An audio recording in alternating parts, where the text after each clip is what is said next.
今天呢，我们来讲一讲就是脑海中的声音，也就是内在语言。就你有没有觉得奇怪？就是当你在读书或者说在想东西的时候，就好像你的脑子里面有一个声音在念出你刚才看到的或者说在想的话，而且有时候这个声音是你自己的声音，但是大部分的时候甚至都不是你自己的声音，而是别人的声音。最主要的是，这个世界上有些人脑海里面根本就不会有声音，这就很奇怪了。你也很奇怪，就在那里绕口令。是吗？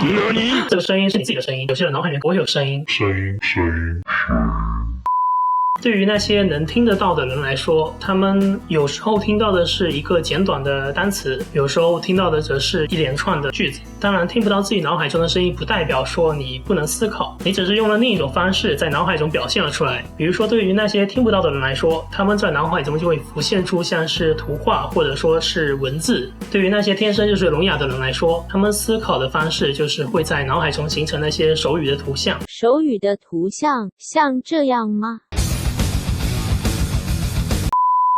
就是有一些人就是会不同语种的人，他们想的时候也是用不同语言的嘛。对对对。像我在心算的时候，我一般都是用我家乡语的，因为我小时候背那个乘法口诀都是用那个家乡话来背。对，像是我们如果说在美国听到就是英文的数字，我们得先在脑海里面用中文念一遍，然后转换成英文，然后才能知道说这个是什么意思。那对于我们这些听得到的人来说，其实也分为两种。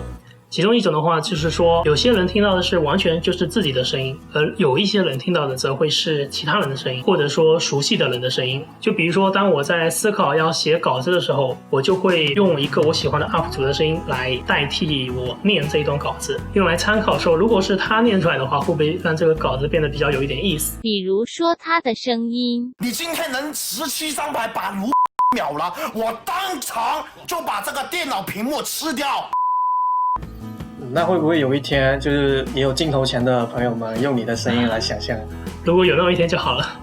而有时候像是在读小说或者说看漫画的时候，我就会在脑海里面创造出一个每一个角色的他们自己的声音，他们都会有不同的语调语速来念他们的台词，而且他们的声音都是独一无二的，就不是说我从现实生活中套用进去的。我也是这样的，就有一些像看完动画然后再去看漫画的时候，我就会在脑海中想他们那个声优的声音。在脑海中的声音的话呢，是没办法说同时出现2个以上的，但是它可以从一个角色迅速的切换到另一个角色，就是我没办法在脑海中让2个不同的人物同时讲话，就即使说他们的声音不同，但他们还都是我的意识，对吧？除非当然有些人可能会有多个意识，然后关于多个意识这方面我们可以下一次再说。这人格分类是我们下一个坑是吧？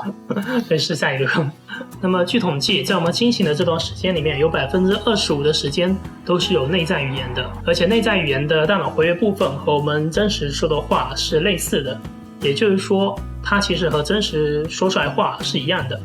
只是不发出声音而已。对于能听得到的人来说，每天都听到自己脑海里面的自言自语还是挺累的，尤其是睡觉前就是会叽叽喳喳的讲一堆。所以我就是蛮好奇，对于听不到的人来说是一种什么样的感受，不知道是不是睡觉了会睡得更好一点。你也放弃思考就知道了。